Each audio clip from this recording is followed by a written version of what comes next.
Hi, good morning. I am Dr. Chirag Thonse, Consultant Orthopaedic Surgeon, Vikram Hospital, Bangalore.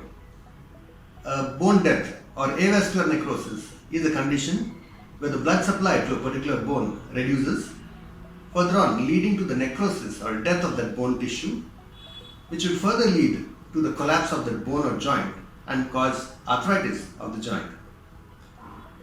Avascular necrosis usually affects individuals between 30 to 40 years of age group. There are various reasons why avascular necrosis can occur. Either a dislocation of a joint, trauma, excessive intake of alcohol, or steroid abuse. In the recent times, we have seen an upsurge in the incidence of avascular necrosis, especially in the younger individuals. It could be related to the COVID-related treatments, where one would have been treated with excessive steroid medications, which would further lead on to a bone death or avascular necrosis. Patients presenting with avascular necrosis can have different symptoms. They could have different complaints. Ideally, one would complain of pain in the thigh or the hip joint.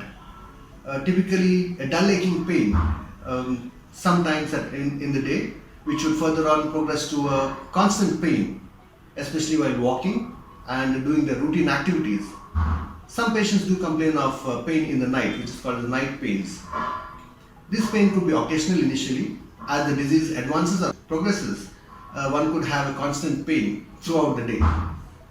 It's very important that we detect avascular necrosis at its earliest stage so that to prevent any further damage to the bone tissue or the joint. We all know that the hip joint consists of a ball and socket joint, where the ball is the bone which is affected in avascular necrosis. As you know, avascular necrosis is because of the reduction of the blood supply to a particular area of the bone. In avascular necrosis, the blood supply to the hip joint gets reduced, further leading to the death of the bone tissue in the head and leading to a collapse of this bone, further on leading to arthritis of the hip joint. There are various stages of avascular necrosis, stage 1 to stage 4. Stage 1 would be a milder form of avascular necrosis, the initial stages, and stage 4 would be an advanced stage of avascular necrosis, which would require surgical interventions.